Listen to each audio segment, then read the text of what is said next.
Está entrando no ar Saúde Mental e Resiliência, ensinando você o cuidado que deves ter com sua saúde mental e psicológica, ajudando a se preparar e lutar pela vida.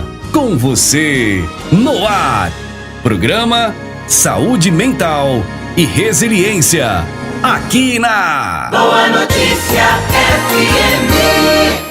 Boa noite, caro ouvinte da Rádio Boa Notícia FM. Boa noite, caro seguidor do canal Saúde Mental e Resiliência. É com grande alegria que estamos de volta com a nossa programação, trazendo informações sobre a saúde mental e a resiliência.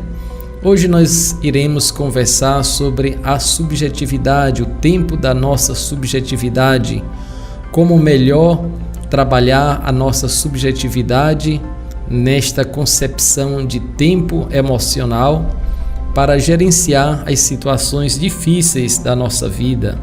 Até que ponto o nosso pensamento pode estar influenciando a nossa subjetividade e revendo assim certas emoções, certos pensamentos e procurando, a partir de um processo de significação, melhorar a nossa qualidade de vida. Aproveito, caro ouvinte, para pedir a sua licença, você que está aí no seu carro, viajando neste momento, indo para casa ou para o trabalho, você que está no trabalho, você que está aí na fazenda, na sua chácara, você que está patrulhando aí as nossas cidades, nas viaturas da Polícia Civil, da Polícia Militar, pessoal da segurança pública, os guardas municipais, enfim, nos sintamos todos irmanados nesse bate-papo, nesta conversa. Aproveito para saudar os ouvintes que nos acompanham das paróquias de nossa Diocese de Balsas. Aproveito também para saudar os assinantes do canal Saúde Mental e Resiliência que nos acompanham no Brasil e fora do Brasil. É uma alegria tê-los conosco, né? A sua participação é muito importante. Então nós vamos para o nosso momento de oração, vamos invocar a palavra de Deus para se iniciar a nossa reflexão de hoje sobre a resiliência e a subjetividade, esse tempo emocional onde muitas coisas acontecem em nossa vida. O Evangelho do dia, pegando a liturgia diária, nós vamos encontrar o Evangelho de Lucas, Lucas 4, de 14 a 22. Naquele tempo, Jesus voltou para a Galileia com a força do Espírito, e sua fama espalhou-se por toda a redondeza. Ele ensinava nas sinagogas e todos o elogiavam. E veio à cidade de Nazaré, onde se tinha criado. Conforme seu costume, entrou na sinagoga no sábado e levantou-se para fazer a leitura. Deram-lhe o livro do profeta Isaías. Abrindo o livro, Jesus encontrou a passagem que está escrito: O Espírito do Senhor está sobre mim, porque ele me consagrou com a unção para anunciar a boa nova aos pobres. Enviou-me para proclamar a libertação aos cativos e aos cegos a recuperação da vista, para libertar os oprimidos e para proclamar um ano da graça do Senhor. Depois fechou o livro, entregou-o ao ajudante e sentou-se. Todos os que estavam na sinagoga tinham os olhos fixos nele. Então começou a dizer-lhes: Hoje se cumpriu esta passagem da Escritura que acabastes de ouvir. Todos davam testemunho a seu respeito, admirados com as palavras cheias de encanto que saía da sua boca. Palavra da salvação. Uma breve reflexão sobre esta leitura belíssima que o evangelista Lucas nos apresenta hoje. Me chama muito a atenção este retorno de Jesus à sua cidade de Nazaré, né, onde ele foi criado, né, onde ele se desenvolveu, viveu ali a boa parte da sua vida. E diz o texto, conforme o seu costume, ele entrou na sinagoga, né? Ele entra no templo para fazer as suas orações, né? Para se conectar com o Senhor, né? Aí nós percebemos a importância que Jesus dá ao templo, né? O templo, o local de comunhão, né? O lugar sagrado. Ele, o Filho de Deus, se a gente for pensar, não precisava nem entrar no templo, né? De onde ele estava, ele podia direto se comunicar com Deus através da sua oração, como às vezes ele fazia, subia a montanha, saía de barco, se retirava, né, para fazer as suas orações, através alimentar a sua espiritualidade. Mas diz o texto, como de costume, né, Jesus vai ao templo. Este ir ao templo, este ir à igreja, né? Este fazer parte da comunidade é muito importante, né? Jesus nos dá uma lição belíssima, que nós precisamos de mediações, né? De meios para comunicar-nos com o Senhor. Uma forma é se comunicar direto, outra coisa é servir-se, juntar-se com outras pessoas em comunhão, em unidade, em oração, em louvor, em agradecimento, em súplica, né? Através do culto, né? Através da Santa Ceia, através da missa, através da celebração da palavra, enfim, através de um rito próprio, né? Que tem a finalidade de elevar as nossas preces, as nossas súplicas ao Senhor, né? Isso é muito importante. Então Jesus não despreza este ir ao templo, este ir à igreja, à comunidade, né? Ele valoriza, né? E pega o livro sagrado, a Torá, né? E ali encontra uma passagem, né, do livro do profeta Isaías, né, que ele lê e assume este programa do profeta Isaías como parte da sua missão, né? Ele vai se engajar para cumprir este programa que o profeta Isaías já previu e anunciou, né, séculos antes. E Jesus assume, né, e diz por que veio, né? E diz por que veio. E todos, vendo ele fazendo a leitura, tinham os olhos fixos nele, né? E estavam maravilhados, né? Encantados, cheios, né, de graça, né? Por aquilo que saía da sua boca, né? Jesus contagiava, Jesus seduzia, né? Não pela sua retórica, pela sua arte, mas pelo seu encanto. A palavra dele ia a fundo nos corações, nas mentes das pessoas. Então vamos ficar com esta mensagem, vamos assumir este programa que Jesus assumiu também como parte da nossa missão como discípulos e discípulas de Jesus. Vamos nos engajar na nossa ação pastoral, no nosso trabalho, assumindo este compromisso que Jesus assumiu.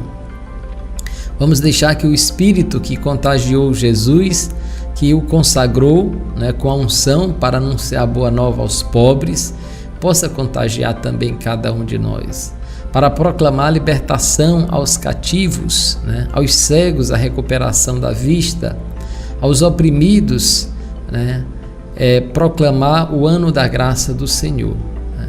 Esse programa Jesus assumiu, né?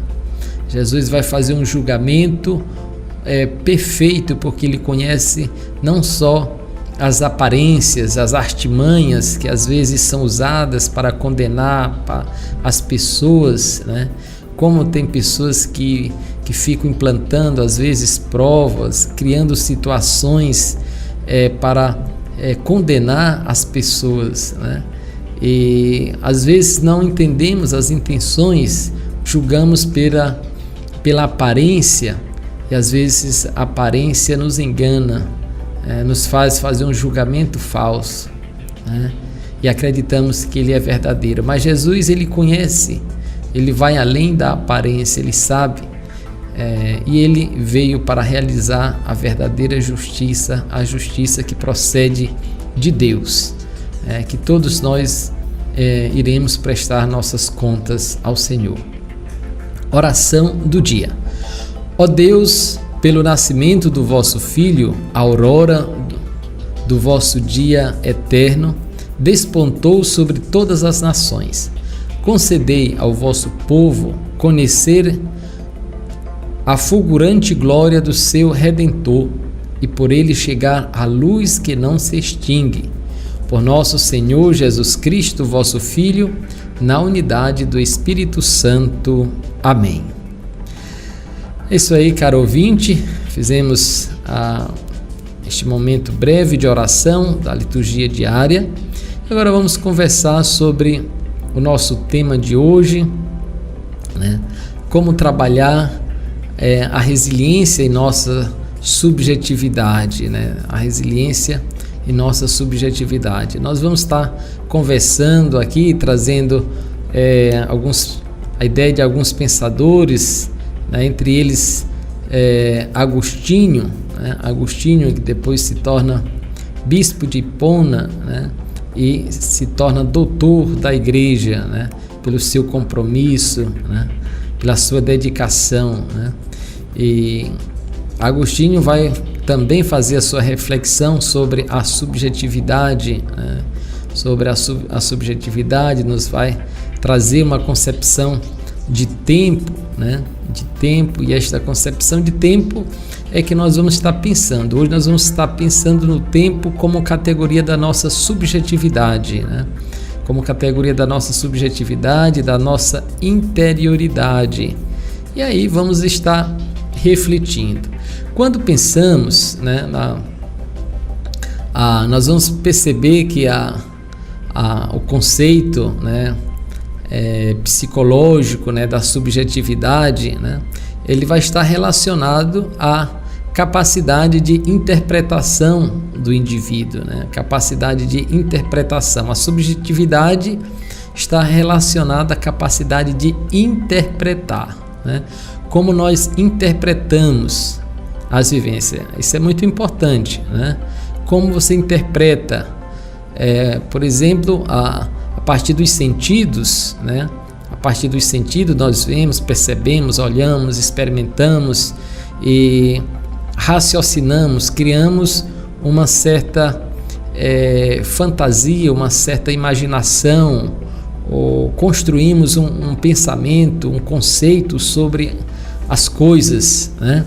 E esta construção é o modo como nós interpretamos as coisas, né? Olhamos uma pessoa e aí já interpretamos, né? Olhamos a partir dos nossos sentidos, né? A gente observa a pessoa, o tamanho, né? A estatura, né? O peso, a roupa, o calçado, uma série de coisas, isso rápido, né? Às vezes a gente nem se dá conta que está observando tudo isso, e aí a mente já vai trabalhando rapidamente, já vai criando as suas interpretações que nós às vezes não temos nem consciência, e a velocidade é muito rápida.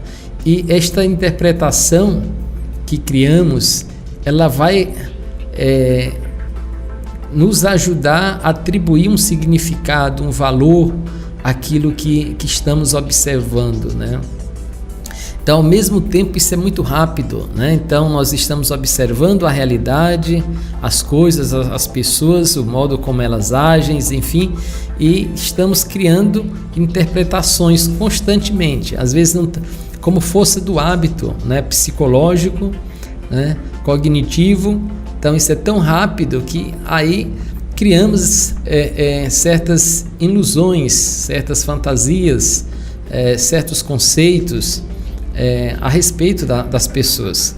Por que eu digo ilusões, fantasias e conceitos? Porque é como nós percebemos as coisas, né? Porque a realidade ela é diferente da nossa interpretação, né? Mas o que conseguimos captar da realidade é esta interpretação, é aquilo que nós significamos na nossa própria vida. Não sei se você está conseguindo me entender, né? Mas vamos fazer um pequeno esforço nesse sentido. Então, olhamos as coisas e aí já criamos uma sensação, já criamos uma interpretação, né? Por exemplo, eu estou olhando para um ambiente, né? Esse ele me dá medo, né? Esse ambiente não me traz conforto, não me traz alegria, isso você não fica nem tendo esta consciência que eu estou dizendo agora. Aí você pode ir criando, por exemplo, um certo medo, né? Eu não vou entrar porque eu estou com medo. Por quê? Porque você olhou, você significou, interpretou aquela realidade contra você, que aquela realidade não é favorável a você. Pode ser que sim, pode ser que não, né? Então, é importante perceber que a mente ela tem esta capacidade de criar certas realidades que vão dar uma certa importância na nossa vida, vão influenciar no nosso agir, na nossa tomada de decisão, na nossa postura, nas nossas ações com as pessoas e com as coisas, né? Então é muito importante ter esta capacidade de interpretar e ajuizar, né? Então não é bom se desesperar no pensamento, na interpretação rapidamente, fazer um contrapensamento sobre as interpretações, mas vem cá, isso que eu estou pensando, que eu estou sentindo, que está vindo nos meus sentidos, que está causando em mim esta sensação, esta agonia, ou esta alegria, ou esta euforia, né? Por exemplo, às vezes você encontra uma pessoa com um certo perfume, né, com uma certa roupa, o tom de voz, né, daquela pessoa, ela tem algo que de repente a sua mente, você nunca viu aquela pessoa antes, mas tem a impressão que já viu, que já essa pessoa é próxima sua, que você tem uma certa afinidade, embora não tenha falado nada com ela, não tenha conversado. Então, talvez você tenha conhecido alguém na sua história, que lembra esta pessoa, né? Alguma coisa chama atenção. Como você fez uma experiência boa, uma experiência agradável com esta pessoa que está no arquivo da sua mente, da sua memória, das suas vivências, mas que você não consegue ainda ajuizar com clareza sobre isso, então você tem uma predisposição, porque algo nesta outra pessoa lhe tocou, lhe chamou a atenção, e você acha que tem uma certa familiaridade com esta pessoa. Então, a sua subjetividade se abre, né, para acolher, né, esta pessoa com mais tranquilidade. Agora, o contrário também pode acontecer, né? Você pode encontrar uma pessoa, né, que você teve uma experiência desagradável, mas você olhando para a pessoa, a fala, né, o tom de voz, um gesto, a roupa, alguma coisa, enfim, que lhe recorde uma outra situação que você viveu difícil, né, traumatizante, angustiante com certas pessoas. Então, a tendência é a pessoa se fechar para aquela pessoa que está ali. Por quê? A mente cria, às vezes, ilusões, imaginações, associações também falsas, né? Então, a pessoa já se predispõe, né, negativamente a não aceitar, a boicotar, né, a ficar com raiva, indisposta com aquela pessoa. Então, mas a pessoa não sabe explicar isso, né? Ela não consegue entender por que ela não gosta daquela pessoa, né? Ela só sente na sua interioridade, na sua subjetividade, que não gosta, né? Ela não gosta, enfim. Agora, aí vem o esforço da pessoa tentar entender o porquê. O porquê dessa sensação, o porquê desse sentimento em relação àquela pessoa, né?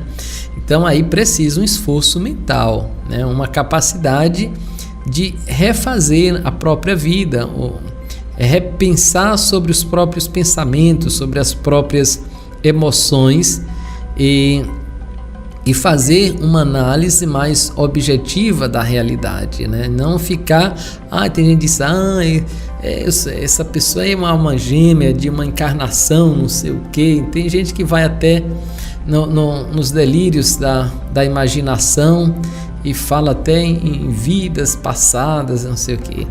Eu não sou adepto desse tipo de pensamento, né? Eu respeito, né, quem tem os seus pensamentos, enfim, cada um tem o direito de pensar o que bem entender, mas eu sou mais do ponto de vista fenomenológico, né, daquilo que aparece, né, o fenômeno, analisar o fenômeno como algo que pode ser analisado, que pode ser às vezes mensurado, quantificado, enfim, embora não me feche para outras concepções, mas eu prefiro deixar isso no âmbito da fé, né, mas no âmbito da razão, da ciência, né. Eu gosto de trabalhar com o aspecto fenomenológico, o aspecto racional, com a escola racionalista, com a escola empírica e com a escola fenomenológica, né. Então, essas escolas aí, elas vão nos dar uma base para fazer uma análise mais objetiva da realidade. Bem, então, estou colocando estas situações simples e corriqueiras que nos deparamos nas nossas interações pessoais, com pessoas que temos a vontade de estar com elas, de estar juntos, porque tem algo nelas que nos encanta, que ativa em nós certas vivências boas, né? Recordações boas, enfim. Já tem outras que procuramos evitar, porque elas nos lembram recordações desagradáveis, situações difíceis que vivemos da nossa vida, né? E aí, então, mas a gente tem que mudar esta realidade, perceber que uma coisa que uma realidade é diferente da outra, né? Por exemplo, vamos supor que um exemplo simples, né? Às vezes a mãe que teve uma experiência desagradável com o pai do seu filho, né? Que não gosta, mas ela olhando para o seu filho que parece com o pai, que tem as características do pai, quer dizer, então ela tem que diferenciar isso, perceber que ali é o seu filho, não é o seu marido, né? Então, e não se indispor com o seu filho, porque o seu filho lembra a sua experiência desagradável, o seu relacionamento pessoal. Então, nós temos que diferenciar. Uma coisa é o relacionamento da mãe com o pai, uma coisa é o relacionamento da mãe com o filho, e vice-versa, né? Uma coisa é o pai, por exemplo, que tem uma filha, né, e que teve uma experiência desagradável, uma separação, por exemplo, com a esposa, né, mas a filha, né, lembra, né, as características físicas, a voz, o jeito, enfim, tal. Então, ele tem que perceber, né, na mente dele, né, embora ele associe, e a capacidade racional dele é boa, ele raciocina, né, causa, efeito, consequência, né? Enfim, ele tem que fazer uma interpretação diferente, né? Diz, sim, parece, me lembra, mas é minha filha, né? Eu tenho que ter um relacionamento diferenciado, né? E superar esta sensação. Então, esta conexão da interpretação, às vezes com a realidade, com as situações, é um processo complexo, não é fácil de trabalhar isso, né? Tem pessoas que precisam ir para a terapia, né? Para a terapia precisa de acompanhamento, né? E essa situação pode chegar a um ponto, né, que a pessoa cria uma certa fantasia, uma certa imaginação que se desconecta mesmo da realidade, né? Sai fora da casinha mesmo, né? Sai fora dos trilhos, e aí precisa, né, consultar um psiquiatra, né?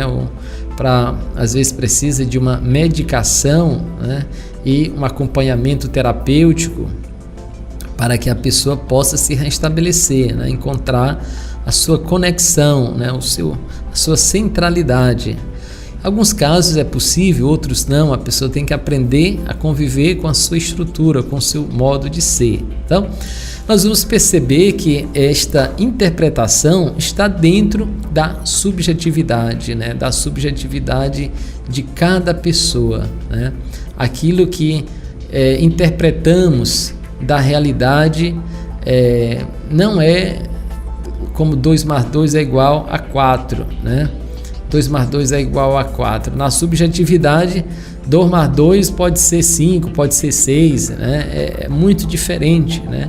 Não tem esta exatidão cartesiana, né, das coisas, dos acontecimentos, né? Por exemplo, a compreensão que nós temos do amor, o amor é uma interpretação, né? É uma interpretação, não tem como mensurar, né? Nós qualificamos, né, a intensidade, enfim, mas como você somatiza isso na sua vida, né? Você traz o amor para as suas emoções, para as suas entranhas, ou você vivencia o amor mais do ponto de vista racional, da intelectualidade, da abstração. Tem pessoas que o amor é assim, né? Ela vivencia o amor, né, como uma equação, às vezes, né? Como um aspecto funcional da sua vida. Outras não, tem o amor como poesia, né, como romantismo, enfim, como encantamento, enfim. Então nós temos aí sentimentos como, né, a questão da saudade, né, a saudade que sentimos, é uma interpretação, né? A saudade é uma interpretação, né? É um termo que traduz uma interpretação que nós temos, né, um sentimento que nós temos, assim como, né, a felicidade, né, a alegria, né? São todas capacidades de interpretação, né, da nossa subjetividade, como nós entendemos, isso chega, isso nos atinge na nossa vida, né?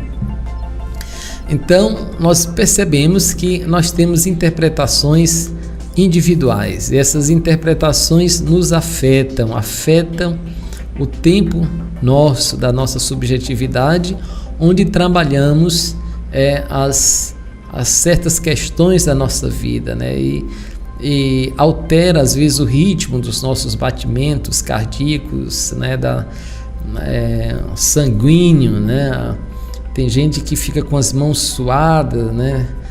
Tendo calafrios, enfim, chega a situações difíceis, né? Como ela interpreta uma situação, né, na sua vida, né?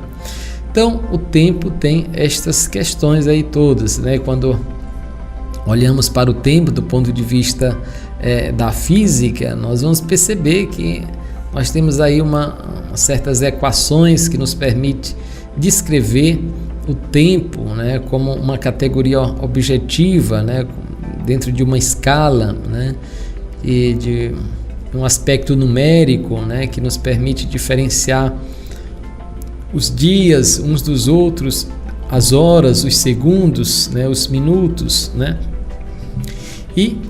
Mas temos o tempo da nossa subjetividade, o tempo das nossas emoções, né? E nesse tempo das nossas emoções, aí nós vamos trabalhar certos conceitos, certos sentimentos, né? O filósofo que eu mencionei no início, né, Agostinho, né, ou Aurelius Agostinus, né, de 354 a 430, né, que foi uma pessoa que viveu assim intensamente, né, e ele, né, esse pensador, né, medieval, né, ele vai, né, com a queda a queda de Roma, né, termina o mundo antigo, né, e de início a Idade Média, né, e ele vai, né, Agostinho, ele vai fazer uma síntese, né, de alguns pensadores, né, entre eles ele vai se basear muito no pensamento de Platão, né, ele vai ler muito as obras de Platão e vai assim construir a sua teologia, a sua filosofia, né, a sua ciência, né, a partir destes pensadores aí da Idade Antiga, né? Então, Agostinho ele vai estar estudando, né? E ele vai influenciar também outros pensadores modernos, né? Vai influenciar depois Descartes, Kant, Schopenhauer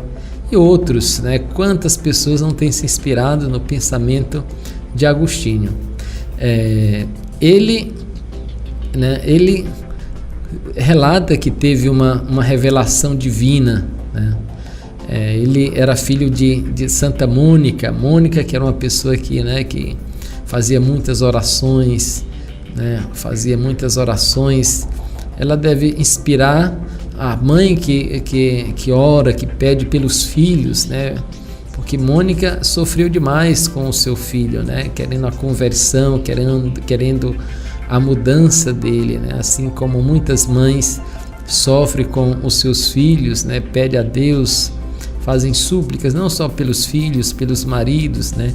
Então, Santa Mônica, a mãe de Agostinho, conseguiu êxito, né? na sua prece, na sua oração. O seu filho mudou de vida, né? Mudou de pensamento, e vai deixar uma obra belíssima, que é as Confissões, né? Que escreveu aí em latim, mas está traduzida, né, para várias línguas, né? Que vale a pena ler as Confissões de Agostinho, né? Onde ele vai contar a sua vida, vai fazer a sua confissão, né? As suas vivências, as suas emoções, né? As dificuldades, as alegrias, os pensamentos e a mudança dele, né? E ele vai buscar esta mudança na sua interioridade, né? Dentro da sua interioridade. Essa é uma palavra muito importante no pensamento de Agostinho, a interioridade, né? Que faz parte justamente da subjetividade. E trabalhando esta interioridade, nós trabalhamos a nossa capacidade de resiliência, a capacidade de significar e ressignificar a nossa própria vida, refletindo sobre as nossas ações, trazendo certas emoções à luz da nossa consciência, da nossa razão, para aprimorar a nossa forma de vivenciar certas questões, né? Trabalhar o mundo interior é uma forma também de se preparar para enfrentar as realidades no mundo exterior, né? No mundo exterior, quer dizer, a introspecção, ela é importante quando ela nos ajuda numa perspectiva de adentrar a nossa interioridade, a nossa história, a nossa vida, trabalhar certas questões e depois voltar, né, para a exterioridade, com elementos novos, né, com sensações novas, com pensamentos novos, né? Esse processo de ser introspectivo, né? Então, é importante, mas ao mesmo tempo interagir também com as outras pessoas, né? E Agostinho fez isso muito bem, né? Ele trabalhou a sua subjetividade, na sua interioridade. Ele vai trabalhar vários conceitos, né? O conceito da subjetividade, o conceito de tempo, né? O conceito de tempo ele vai estar aprofundando nas suas confissões. E Agostinho, ele pensa assim o tempo como categoria, né? Ele vai dizer que o tempo é uma realidade presente, né? O tempo é uma realidade presente, né? Mas nós temos uma consciência que nos permite ter uma concepção do passado, né? Uma concepção do passado, uma concepção também do futuro, enquanto expectativa, enquanto construção, né? Isso é muito importante. Quando pensamos o tempo, né, como categoria, nós pensamos nas nossas vivências, né, naquilo que sabemos, né, naquilo que está arquivado em nossa memória. Isso nos faz perceber que temos sentimentos bons e sentimentos desagradáveis, né? E aí, o que fazer diante desses sentimentos, desses pensamentos, destas vivências, né? Aí é uma realidade um pouco difícil, né? É um pouco difícil, porque isso exige uma capacidade de interpretação, uma capacidade de significação, né? E Agostinho ele vai se defrontar, né, com estas dificuldades, né, sobre o tempo, né?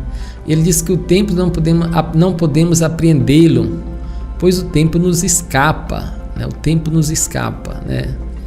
Não conseguimos medi-lo, né? Não conseguimos medi-lo, né? A gente tem aí um relógio que nos permite ter esta noção de tempo, né? Aí, enfim, mas essa é uma forma ainda limitada de entender o tempo, né? Não podemos percebê-lo, né? Segundo ele, também não podemos perceber o tempo, né? A gente só vê os efeitos do tempo, né? Nós temos uma consciência que estamos no tempo, mas não percebemos, né? Percebemos às vezes que o sol se põe, né? Que o sol nasce, enfim, que está escurecendo. Então isso nos ajuda a ter uma ideia de período, de tempo, né? Então a nossa concepção de tempo permite dividir em 3 partes, né? Passado, presente e futuro, né? Mas diante de tudo isso, né? E aí nós temos a dificuldade, né? Porque temos aí o tempo como uma categoria da nossa subjetividade, né? Da nossa subjetividade. E trazemos o tempo, né? As vivências, as emoções para a nossa subjetividade, para a nossa capacidade de interpretar, né? De interpretar. E aí, diante dessa realidade, vem aqui ao grande segredo, né? Que cada um, no seu processo terapêutico, no seu processo de autoclínica, né, tem que se preocupar, que é o modo como você, como eu, estou interpretando a realidade, as coisas, os eventos. Interpretar os eventos agradáveis a nosso favor não é muito difícil, né? Mas interpretar os eventos ruins, desagradáveis, e aprender deles e tirar a lição e dar graça a Deus, às vezes por certas situações, né, como o Evangelho às vezes nos diz, né, por tudo dai graça ao Senhor. E aí, diante das dificuldades, diante dos problemas, como, né, dar graça, né, como dar graça, né, como aprender com estas realidades difíceis, né, como trabalhar com rapidez nas nossas subjetividades, as situações desagradáveis para nos refazer, né? Às vezes o tempo de luto, né? Tem gente que tem um tempo de luto breve, tem outros que tem um tempo de luto longo, tem outros que tem um tempo de luto durante a sua vida toda, não consegue superar, não consegue trabalhar certas questões, não consegue sair de certas armadilhas da sua própria mente, do seu sentimento, né? E não supera, né? E tem muitas pessoas também que não procuram ajuda, né? Que têm resistência, não vão procurar um psicólogo, um terapeuta, né? Um psiquiatra, né? Um padre, um pastor, enfim, quem quer que seja, um curandeiro, né? Enfim, um rezador, um benzedor. Todas essas pessoas aí procuram interferir de alguma forma, de acordo com aquilo que você acredita na sua vida, né? Positivamente, né?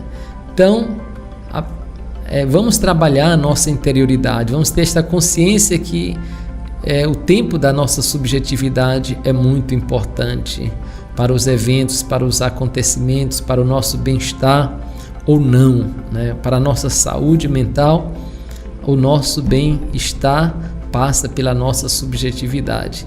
E a nossa subjetividade, aí temos que trabalhar a nossa resiliência, a nossa capacidade de superar certos sentimentos difíceis na nossa vida, né? Então vamos ter esta capacidade de, né, como Agostinho pensava, né, de pensar bem o tempo em nossa vida, né? De pensar bem o tempo como uma realidade importante. Nós temos aí o tempo, né, da nossa subjetividade como uma categoria interna, né? Como uma categoria interna. Depois essa categoria vai ser trabalhada por Kant, né? mas não vou entrar aqui neste detalhe, né?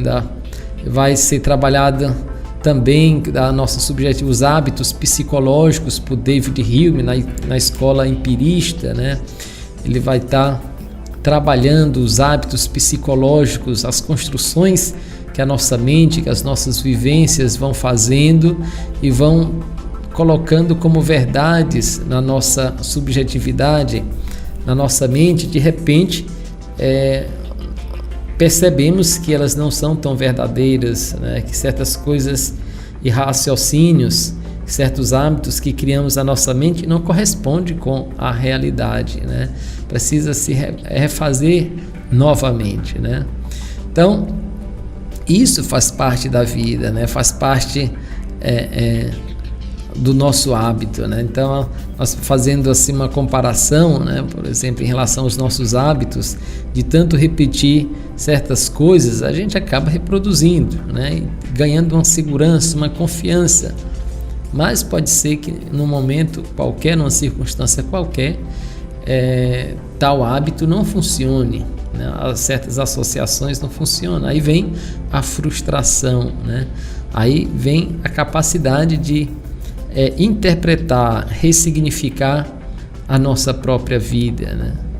E dentro dessa perspectiva da resiliência, é importante estar ativando certos fatores da nossa vida de acordo com a circunstância. Por exemplo, está ativando o fator do otimismo, né, da fé, da esperança, está ativando o fator de assumir a responsabilidade pela própria vida, né, diante de certas circunstâncias. Então, eu sou responsável pela minha vida, eu tenho que cuidar dela, né? Assumir o fator da aceitação, aceitar aquilo que eu não posso mudar. A situação é assim.